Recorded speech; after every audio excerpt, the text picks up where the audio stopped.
नमस्कार, मैं पंकज प्रसून। दोस्तों, पूरी दुनिया में जिसे भी इस्लाम का लीडर बनना होता है वो सीधे सीधे फ़लस्तीन का मामला उठाता है और उसमें कूद पड़ता है। इस बार कहानी एक ऐसे देश की जो फ़लस्तीन के चक्कर में पूरी दुनिया का दुश्मन बन बैठा और वो इजराइल का सबसे कट्टर शत्रु आज की तारीख में माना जा रहा है और वो देश है ईरान। ईरान की कहानी बेहद दिलचस्प है और भारत के साथ उसके कुछ रिश्ते भी, वो आपको जानना चाहिए। लेकिन ईरान की कहानी जानने के लिए आपको ईरान का जो उसका इतिहास है उसको 3 हिस्सों में देखना पड़ेगा। पहला हिस्सा है 1952-53 का। 51 में मोहम्मद मोसादेक की सरकार बनी और 53 में खत्म हो गई। वो एक राष्ट्रवादी सरकार थी। जब मोसादेक की सरकार खत्म हुई तो 1953 से लेकर 1978 तक रेजा पहलावी उनकी सरकार रही और आरोप हमेशा ये लगता रहा कि वो अमेरिका की कठपुतली सरकार है ईरान में।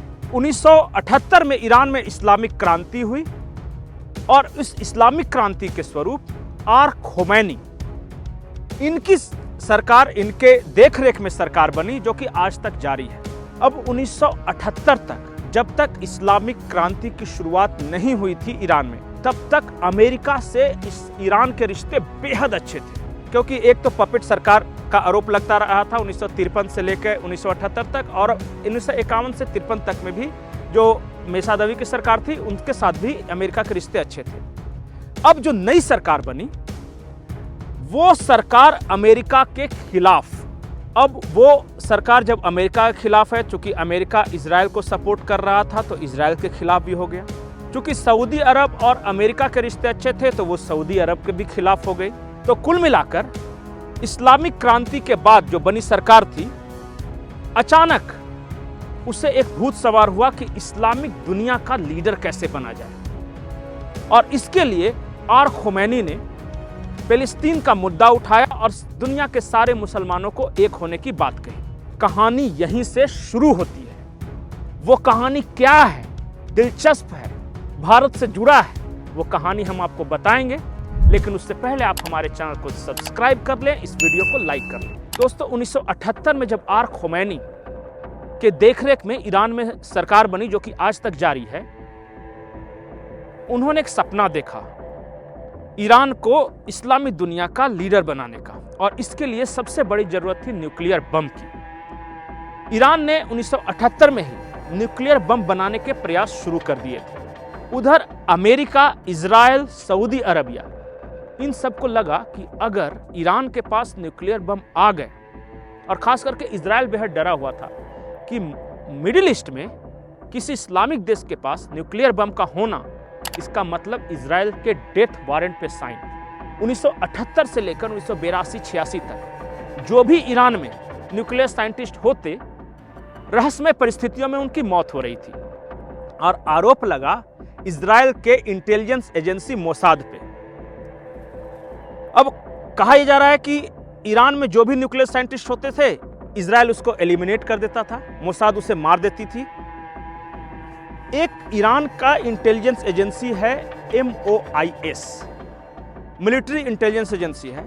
अब MOIS के अफसरों ने सोचा कि मोसाद के साथ तो हम लड़ नहीं सकते, न तकनीकी क्षमता है, न वो इंटेलिजेंस जो उनके पास गैदर करने की क्षमता है वो है, तो हम क्या करें। तो मोसाद के खिलाफ वहीं से 3H वार शुरू हुआ। H मीन्स हाथी नहीं है, वो तीनों 3H खड़ा किया ईरान ने इजराइल के खिलाफ। और वो 3H कौन कौन से हैं? पहला, हमास, जिसकी स्थापना 1978 में हुई थी फ़लस्तीन के लिए लड़ने के लिए। दूसरा H था हिजबुल्लाह, और तीसरा H हूती। अब तीनों के बारे में जानिए, बेहद दिलचस्प है। ईरान ने ये क्यों बनाया? क्योंकि ईरान को लगा कि एक लेबनान है शिया देश, वहां पे सुन्नी सरकार आ गई है। अब उस सुन्नी सरकार को हटाने के लिए हमें शिया लड़ाकों की जरूरत है। उसने हिजबुल्लाह बनाया 1982 में।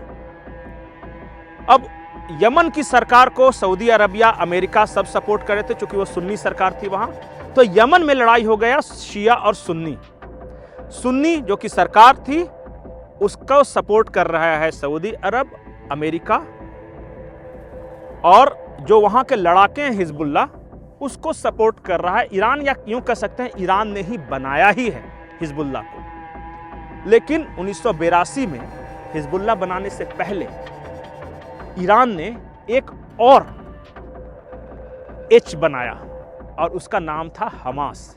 ये सुन्नियों की संस्था थी, शियाओं की नहीं। और सुन्नी का एक संगठन बनाने के पीछे मकसद ये था कि ईरान पर कभी ये तोहमत न लगे कि वो सिर्फ शियाओं के लिए कर रहा है, क्योंकि हुती जो हैं वो भी शिया लड़ाके, हिजबुल्लाह जो हैं वो भी शिया लड़ाके। तो एक तो ऐसा कुछ चाहिए था, और उसके पीछे, हमास के पीछे बनने की कहानी किसी और वीडियो में बताऊंगा।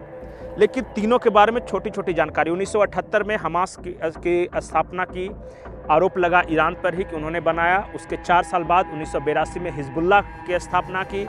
हिजबुल्लाह की स्थापना उन लड़ाकों ने किया था जो इस्लामी क्रांति में शामिल थे ईरान में। और तीसरा हुती विद्रोही हैं। हुती विद्रोही के बारे में जो नहीं जानते उनके बारे में बता दो कि ये दक्षिण यमन के इलाके में है, वहाँ की सुन्नी सरकार के खिलाफ लड़ रहे हैं। और रेड सी के बीच एक पट्टी है जहाँ पे इनका कब्जा है, और 20 किलोमीटर की पट्टी है जहाँ से हर दिन औसतन 50 के आसपास जहाज जाते हैं। और इसी कारण अभी हाल में आपने वीडियो देखा होगा कि हुती विद्रोहियों ने इजराइल के एक जहाज को कब्जे में ले लिया था, अपहरण कर लिया था कुछ लोगों का।